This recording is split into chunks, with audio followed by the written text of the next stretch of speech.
대한민국 중소기업 사장님들, 그리고 14억 인도 시장을 무대로 밤낮 없이 뛰고 계시는 스타트업 창업자 여러분 안녕하십니까? 인도 시장의 무한한 가능성과 그 뜨거운 열기를 보고 진출을 준비하실 때 여러분은 어떤 계획을 가장 먼저 그리고 가장 중요하게 세우시나요? 아마 10중 8구는 이런 고민이실 겁니다. 우리 제품을 어떻게 인도 현지인들에게 팔 것인가? 마케팅은 어떻게 해야 가성비 좋게 터질까? 지난 3편에서 다뤘던 그 까다롭다는 BIS 인증은 도대체 어떻게 해야 가장 빠르게 뚫어낼 수 있을까? 같은 철저한 진입 전략에 여러분이 가진 자금과 인력, 그리고 모든 에너지를 쏟아붓고 계실 겁니다. 당연한 일입니다. 비즈니스를 시작하는 마당에 첫 단추를 잘 꿰는 것만큼 중요한 것은 없으니까요. 시작이 좋아야 결과도 좋으니 말입니다. 하지만 여기서 제가 아주 무겁고 냉정한 질문을 하나 던져보겠습니다. 여러분은 혹시 정말 만에 하나라도 사업이 내 뜻대로 풀리지 않거나 혹은 예상치 못한 글로벌 경기 침체나 지정학적 위기가 찾아왔을 때 어떻게 안전하게 이 인도라는 거대한 땅에서 철수할 것인지에 대한 계획을 단 1%라도 세워두셨습니까? 전 세계에서 비즈니스를 가장 영리하게 한다는 유대인 자본이나 100년이 넘는 역사를 자랑하는 글로벌 다국적 기업들이 새로운 국가에 진입할 때 가장 먼저 투자 승인 조건으로 확인하는 문서는 놀랍게도 매출 계획서가 아닙니다. 그들이 가장 먼저 검토하는 것은 바로 우리가 만약 최악의 상황을 맞이했을 때 어떻게 우리의 자산과 인력을 단 한 명의 사법적 리스크도 없이 안전하게 본국으로 철수시킬 것인가에 대한 구체적인 매뉴얼, 즉 출구 전략입니다. 오늘 우리가 깊이 있게 다룰 5부작 시리즈 중 제4편의 주제는 바로 인도법인 청산 리스크 방어 가이드입니다. 청산 혹은 폐업이라는 단어가 주는 왠지 모를 찝찝함과 막연한 공포심이 있으실 줄 압니다. 하지만 오늘 이 15분짜리 영상을 끝까지 집중해서 보신다면 그 공포심의 실체를 완벽하게 깨부수고 오히려 인도 시장에서 그 어떤 대기업이나 경쟁사보다 과감하고 공격적이며 패기 있게 질주할 수 있는 최고의 경영학적 방패를 얻게 되실 겁니다. 나가는 문을 완벽하게 설계하고 통제할 수 있는 기업만이 들어오는 문을 완벽하게 지배할 수 있습니다. 자, 대기업 비서실에서도 절대 알려주지 않는 인도 출구 전략의 실체, 지금부터 하나씩 아주 깊숙하게 파헤쳐 보겠습니다. 많은 사장님들이 인도 현지에서 사업을 정리하실 때 피눈물을 흘리며 저에게 하소연을 하십니다. 대표님, 인도가 모디 정부 들어서고 디지털 강국이 됐다고 하더니 다 거짓말 같습니다. 법인 세울 때는 대행사 통해서 한두 달 만에 일사천리로 도장 쾅쾅 찍어주더니 왜 사업이 안 돼서 문을 닫으려고 하니까 서류 하나 통과하는데 1년이 넘어도 감감무소식입니까? 이거 인도 공무원들이 일부러 뒷돈 바라보고 딴지 거는 것 아닙니까? 이런 이야기를 들을 때마다 저 역시 마음이 너무나 아픕니다. 하지만 저는 현직 비즈니스 전략가로서 대표님들께 늘 차갑고 명확한 팩트를 말씀드려야 합니다. 인도 법인 설립 절차가 엄청나게 빨라진 것은 사실입니다. 과거에는 서류 뭉치를 들고 관공서를 뛰어다녀야 했지만 지금은 기업 등록청, 즉 ROC 전산망을 통해 스마트폰과 PC 클릭 몇 번으로 외국인 투자 법인을 세울 수 있습니다. 인도 정부가 외국인 자본을 유치하기 위해 들어오는 문을 활짝 열어 제꼈기 때문입니다. 하지만 문을 닫고 나가는 청산의 영역으로 발을 들이는 순간 사장님들은 완전히 다른 나라를 경험하게 됩니다. 정식 법정 청산 절차에 돌입하면 짧으면 1년, 길면 3년까지 소요되는 아주 지루하고 끔찍한 타임라인이 눈앞에 펼쳐집니다. 그 이유가 무엇일까요? 정말 인도의 행정 시스템이 낙후되고 공무원들이 게을러서일까요? 아닙니다. 정반대입니다. 인도는 외국인 투자 자본의 무분별한 유출과 국부 유출, 그리고 세원 누출을 완벽하게 통제하려는 전 세계에서 가장 까다롭고 정교한 법치 시스템을 가동하고 있기 때문입니다. 인도 상무부와 국세청 입장에서 생각을 해보십시오.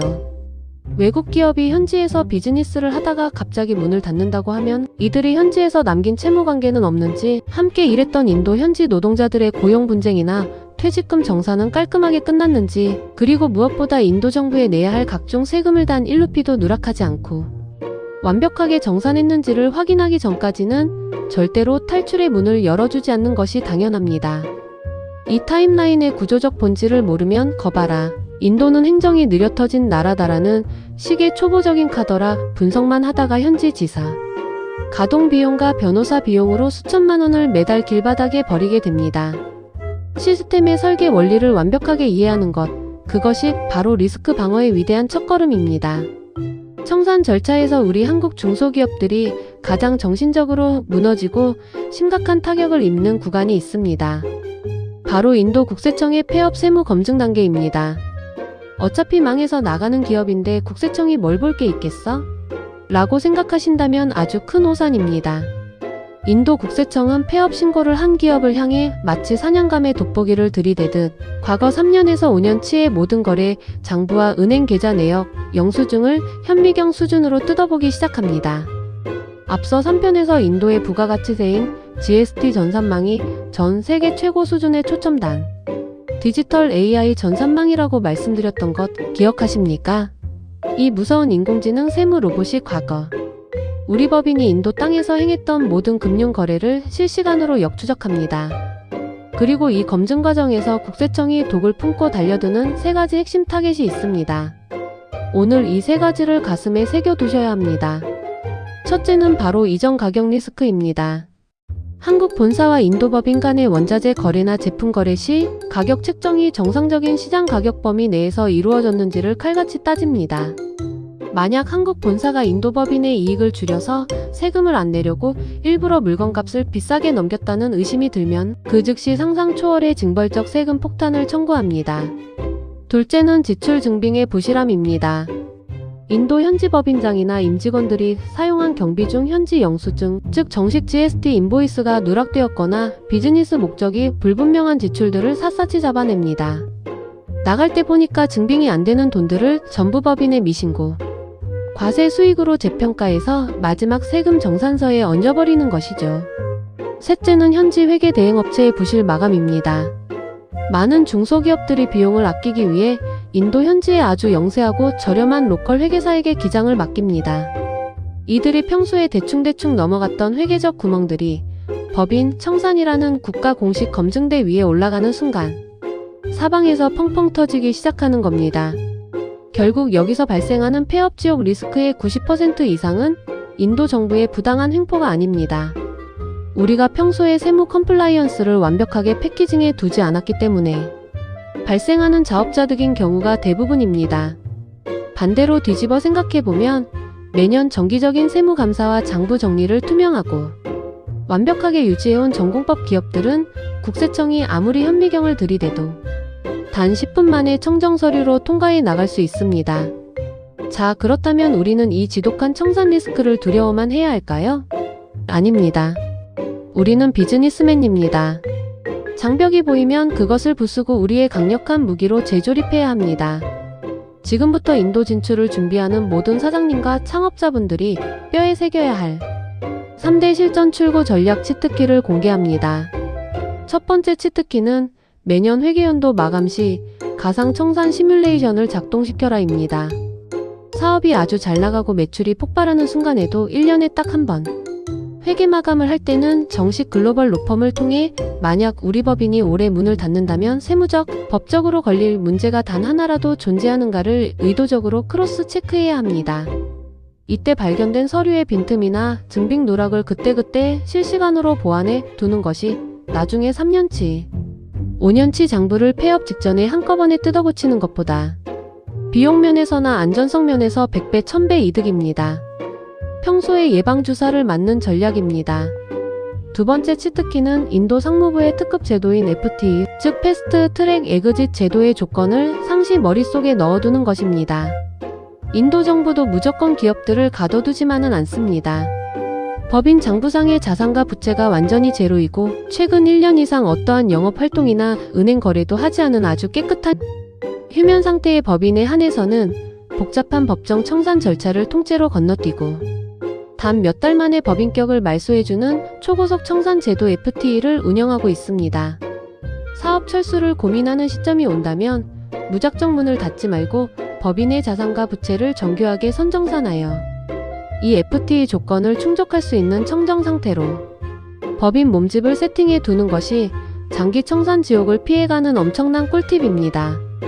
세 번째 치트키는 초기 진출 시 철저하게 자산 경량화, 즉 에셋 라이트 모델로 기동하는 것입니다. 인도 시장에 들어가자마자 거액의 자본금을 들여 대규모 공장 부지를 섣불리 매입하고 수십억 원짜리 무거운 제조 설비를 본사 명의로 직접 박아넣는 구조는 출구 전략 관점에서 매우 위험합니다.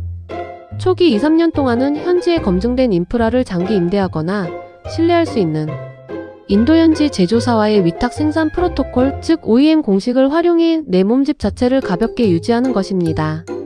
몸집이 가벼우면 인도의 거친 시장 환경 변화에 맞춰 전술을 유연하게 바꾸기도 쉽고, 최종적으로 출구 전략을 가동할 때도 세무조사 범위가 극도로 좁아지기 때문에 국세청조차 태클을 걸 명분이 사라집니다.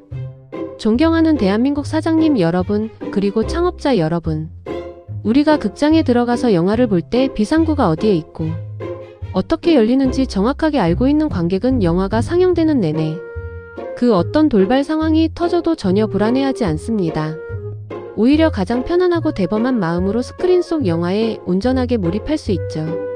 비즈니스도 이와 완벽하게 똑같습니다. 내가 언제든 리스크 제로 상태로 안전하게 빠져나갈 수 있는 출구 전략과 청산 프로토콜을 완벽하게 세팅해둔 기업은 인도 시장의 그 어떤 거친 파도나 규제 앞에서도 결코 위축되지 않습니다. 오히려 남들이 쩔쩔매고 망설일 때 가장 과감하게 투자를 집행하고 가장 빠른 속도로 14억 소비 시장을 집어삼킬 수 있습니다. 인도의 까다로운 법과 철저한 세무 시스템은 준비되지 않은 어설픈 경쟁사들을 알아서 걸러주는 고마운 거대의 장벽일 뿐입니다. 오늘 저와 함께 전공법을 선택하신 여러분에게 인도는 전 세계 그 어디보다 투명하고 안전하며 확실한 기회의 땅이 될 것입니다. 오늘 준비한 4편 법인 청산 리스크 방어 전략은 여기까지입니다. 오늘 내용이 도움이 되셨다면 구독과 좋아요 부탁드리고요. 다음 마지막 제5편에서는 이 모든 리스크 방어벽을 기반으로 하여 인도 진출 첫 해 매출을 300% 이상 폭발시키는 현지화 마케팅 핵심 전략 및 스케일업 마스터 플랜을 아낌없이 전해드리겠습니다. 대한민국 기업이 인도 시장을 완벽하게 지배하는 그날까지 함께하겠습니다. 감사합니다.